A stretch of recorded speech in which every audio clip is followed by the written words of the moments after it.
Hello everyone, welcome to Res Snapper. My name's MJ and this is Snap or Pass. Today we're looking at Copycat. She's a 3/5. When you draw this, steal the text from the bottom card of your opponent's deck. We're going to be looking at the Spotlight week that she's in, all of the mechanics around this card, some deck ideas, some counters. That's going to be very interesting, and everything you need to know, and ultimately whether this is a snap or pass, whether you should buy it or skip it. This is pure spice. Stay to the end of the video. No. Right, so let's look at the Spotlight week that she's in first and foremost. She's alongside Cull Obsidian and Thanos. So that means these are all Series 5 cards. All three of the cards are Series 5. This is actually the highest cost, the highest value week we've had in a long time. In quite a few of the recent weeks we've had a Series 4 card inserted in there as well. And in terms of the overall quality as well, first and foremost, let's just be very clear straight away. Copycat is a very good card. Obviously, do watch to the end of the video to see all of the thoughts that we're going to discuss during this, and ultimately whether she is a snap or pass at the end of the video. But I will say right now, she is at least good. Cull Obsidian, a fine card. I think he's decent. Little bit of almost Shang-Chi bait, and yeah, just generally decent. And Thanos, one of the coolest cards in the game. One of these almost archetype defining cards, a bit like Arishem and Annihilus, who single-handedly support an entire archetype. I mean, Thanos is Thanos. Extremely fun card. Shuffles all those stones into your deck at the start of the game. Also, such a fun card to split as well. I've got a filthy split on Thanos, and it means that his split quality is on all of the stones as well. So this week is tremendous. Highly recommended. Now, let's look at the mechanics for Copycat first of all. Yeah, just God, I'm excited. I'm fizzing with energy. Are you fizzing with energy? Why don't you redirect some of that energy into the subscribe button? Yeah, please subscribe. We're trying to get subscribers.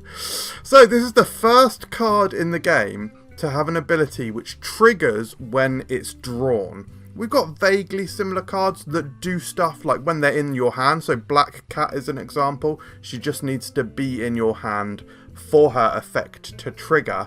But this one triggers when she's drawn, which is almost one step ahead of Black Cat. It will trigger in your opening hand if it's there. It's off of draw, and you draw cards into your opening hand. So that still counts as draw. And also, she bloody crucially, man, she doesn't reveal herself to your opponent, which is just like, for a long time a lot of people had assumed that she was going to reveal herself to your opponent, which was going to knock her down a little bit. But the fact that she doesn't, oh boy. Right, pros. This is a completely free ability. This gives you incredible information and snap equity, and they won't even know why you're snapping. So for example, if you copy their Silver Surfer, you can snap. They don't know why you're snapping. Now personally, a little tip, I wouldn't snap as soon as you get that draw. Like as soon as you've drawn cards, you snap straight away. I think when Copycat comes into the game, people will know. They'll have a slightly better idea. If you've just drawn a card, they'll have a slightly better idea that something crucial has just happened. So I'd maybe wait until, all of the locations are revealed. Wait a little bit into like the time that you've made your play and stuff, and then just a light little tap of the snap button. Don't be too frantic on it. But the information that you gain from this, and that ability, that control you have over snapping, and then they're not going to know why, is just crazy. And let's not forget, it's not just the fact that you're stealing this ability from their card and you now know that they don't have this card, which, as we've said, is free.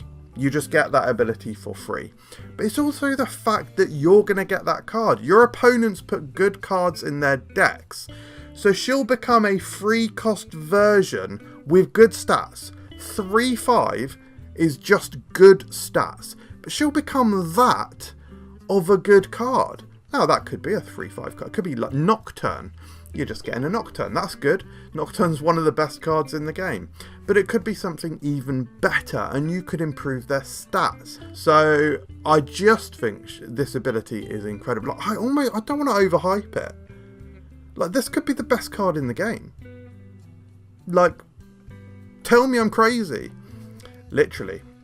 Comments drive engagement. Okay, let's talk about the cons. Are there any? How can a card that gives you such a huge benefit have any con or any downside? This is a free ability. They can't counter it, or at least with the cards that are currently in the game, they cannot counter this ability. You get free information. So how is there any downside? The sort of only downside I could possibly cobble together is that she will almost certainly be nerfed. Like, she is too good. She probably is too good, right? Like, this card's ability is too strong. So she probably will be nerfed. I really do think she probably will. Probably down to 3-4 at first. Could she come down to 3-3? I think she'd be good at 3-3. But let's talk about a different kind of slide. We don't normally put this in a Snap or Passes, obviously, because this is the best copies slide. Here's some of the best cards that she could copy. A Brood comes in at obviously a 3-5, so it's actually a 3-15. That's mental. White Tiger is a 3-5 who creates an 8 power token. So across 2 locations, you got 13 power for 3 energy. It's absolutely wild. Iron Man is obviously insane. A 3-5 which doubles the power, so it's at least a 3-10. Eliath, I think, is nuts. An early Eliath can completely ruin their game or throw them off kilter. And even a late one, it just allows you to do something in one location and something else in another. Really, really strong. And of course, Leader. Something that we'll be talking about in about a month is Hulkling, a new Young Avenger card coming to the game. And Hulkling as a 6/11 with Leader's ability is also fantastic. So there's a couple of cards here which are going to be cool with the Leader copyingness. Right, let's talk about counters. This is the first time I've had to do this on this slide. What are the counters, guys? I'm not seeing the counters. Yes, I mean there are individual cards which are not good cards to copy. For example, Infinite is just pure hot fecal garbage, because not only do you steal a bad ability, it basically means that Copycat you can't even play. Pretty much a dead draw. But in the event that they do draw their Infinite, it's an improvement for them, because they've got a 20 power card that they can just play out. You've stolen the ability. So yeah, that's just flat out bad. I mean, there's not even many cards that are even bad to copy. Like the Goblins, Green Goblin and Hobgoblin. Those cases are going to be few and far between. So yeah, pretty much no counters. Now, let's talk about the fun part, guys. Key synergies and some deck ideas for you. One thing that I've not spoken about yet is the fact that you can actually get an additional benefit from Copycat by playing the Rock People. I've just called them the Rock People, but Korg and Rock Slide, okay? You draw Copycat. Hopefully Copycat's just in your opening hand. Hopefully Korg is as well, and then you can do this trick straight away. This is probably a turn 1 snap, to be honest. So you've drawn Copycat. Copycat's stolen ability from one of their cards. If you play Korg, you're going to shuffle a rock into their deck, and now they have a chance of drawing not only the rocks, but also the card which you've stolen the ability from, which is potentially a dead draw. Like, almost certainly a dead draw. So that's crazy. Now, you might have the turn 1 Korg, and you want to play it, and then you draw Copycat on a later turn, and Copycat could copy the rock. The thing is,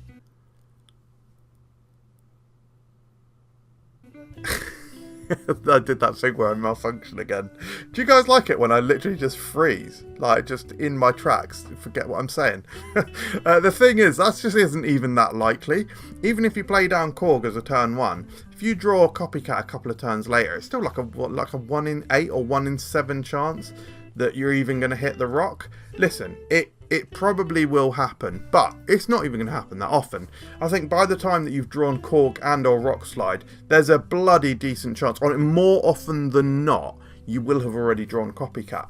So you're absolutely golden. So I think those are some proper cool synergies. Another good synergy is Cable. You're stealing a card from their deck. So not only has Copycat copied an ability, you've also stolen something else. So that's giving you 2 pieces of information about their deck that they don't have.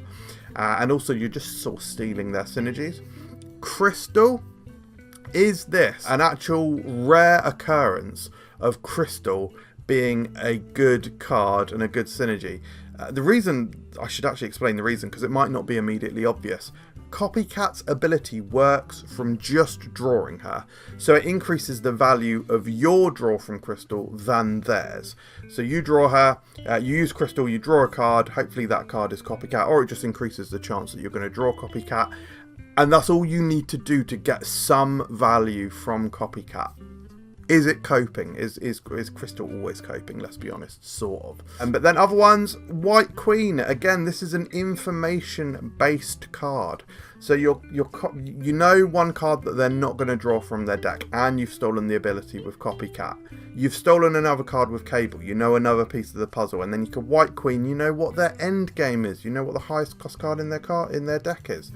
So there's some interesting things that are leaning together here. The other thing to note as well is that White Queen is this sort of information and intelligence based card. Does that mean that White Queen is going to get a buff soon? I'm filming this before this week's OTA, so it's possible that she's even in this week's OTA. So maybe this has changed and this is outdated information. If it is, then that is bloody funny. But once again, speaking of Crystal, is Adam Warlock going to be better? Is this more coping? 100%. Right, now let's look at these deck ideas for you. The first one I've got is called Rocky Cat. So like rocks combined with Copycat. That's how I've made that pun. Yeah, very intelligent and very smart. So you've got a couple of cards that you're happy to play out early. Spider Ham and Korg. Spider Ham, of course, is ruining their options of what they can play. You've got White Widow here and Master Mold as just annoying cards. White Widow, obviously, giving that -4 and sort of forcing them that into that location. Now, Master Mold does give them the ability to play into that location, but it's also stuffing their hand with garbage. Then you've got Mystique and Copycat, and Rockslide and Black Widow and Magic. So we've got a lot of 3-cost cards here, which you could almost lean into a Silver Surfer style build here, but we're talking about a Silver Surfer deck in a minute. You're pushing the length of the game. The reason that you want to do that with this deck, because normally you wouldn't want to do so with a Rocks and Hawk style deck, because I haven't come on to the fact that we've got Dark Hawk in here as well. You wouldn't normally want to extend that game, but actually you've stolen a card from a card's ability with Copycat. You've shuffled rocks into their deck with Korg and Rockslide, so actually you don't mind if they draw that dead card. It is just a dead card. Because we have increased the length of the game, we've also got Nick Fury in here because we might want to play out some of our 6-cost cards, because we haven't got any 6-cost cards ourselves. We've just got Ronan, so hopefully Ronan's going to be nice and plump with the Master Molds that we've given to them, and also the Black Widow play that we had as well. Yeah, I just think this is interesting. Just like lots of decent cards, annoying cards, the Spider Ham, and the copying one of their cards and shuffling rocks in. They're gonna have limited options of what they can do, and you've got a couple of big threats in Ronan and Darkhawk. So yeah. I think this is interesting, but let's move on to Silver Surfer. Copycat is a 3-cost card, and she's, in my humble opinion, one of the best cards in the game. She will be, on her release, one of the most incredible cards in the game. I have no doubt, to be perfectly bloody honest. So with that in mind, I thought, what are some of the other best cards in the game that are also 3-cost? Nocturne, I spoke about it earlier. She's got some wild win rates at the moment. And just from playing her, she's just a fantastic card, and she's also 3-cost. Now here's something for you guys. Ghost. If you haven't been playing Ghost recently, I honestly would say give it a try. I think you might be surprised. In fact, a little combo for you, Ghost and Captain America. I don't have it in this deck because there's not enough ongoing stuff happening here. But I would implore you to give Ghost and Captain America a try, because there's not masses of cards that are ongoing and also have like a very high stat value themselves. Often you'll find that the power of ongoing cards is actually like generally lower by average. And the strength of Captain America and Ghost in the same location can be very surprising. So you've got Ghost in there as well. You've also got Killmonger. That means alongside the Ghost, you're going to be able to clean up some zoo decks or just anything that plays some cheeky one-cost cards at the end of the game. You can clean them up. You've also got Polaris in here, a great free-cost card, always has been. And we've got Sarah, of course, Silver Surfer. Oh my dickhead in Christ. The deck that you see on screen has got Silver Surfer in, but the deck that I prepared does not. God. Okay, so in the deck that I'm currently looking at whilst I'm filming this, it's got Makari. See you later, Makari. You've also got White Widow in here just for the annoyance, and Quake as a bit of a tech card option because we're not running Shang-Chi in here. God, imagine me being such a dickhead that I didn't put Silver Surfer in a Silver Surfer deck. Right, anyway. That's just embarrassing. I knew it was going to happen one day. Finally, guys, espionage. This is your ESP. Actually, can someone in the comments tell me ESP? Right, that like is sort of in reference to like psychic and stuff. Does that have anything to do with the word espionage? Probably not. But anyway, this is the espionage deck. You got Yondu. That's going to give you information because it's going to take away a card from them. Spider-Ham is going to do exactly the same thing. Hulkbuster is in this deck because you need space. So anything which saves space is good. Cable's going to steal one of their cards. It's going to give you more information. Baron Zemo's going to steal one of their cards. You're going to get more information from that. Copycat is obviously telling you a card that they're not going to draw. White Queen is going to tell you, as we said earlier, tell you what their end of game play is. You've got Iron Lad, who is going to copy one of the powerful abilities that you have in your deck, which might be something like Leader, again, which is why you want space. It might be Sandman, and you've got plenty of late game options that can pump out a lot of power. Even if you roll Iron Lad on 4, you're probably pretty happy playing Baron Zemo on 5. You've got Kang the Conqueror in here. The Conqueror, sorry. Yeah, Kang is generally coping, but it's going to give you more information. You're going to find out an entire turn play of them. And then you do want your turn 5 to be Sandman, and then you either go Doom if you think that based on everything that you've learned, whether you think they'll actually be able to win a couple of locations, or that the White Queen play might have informed your Sandman. You know what they're going to do, and you can Leader. So this is like an information-based deck. Super smart stuff.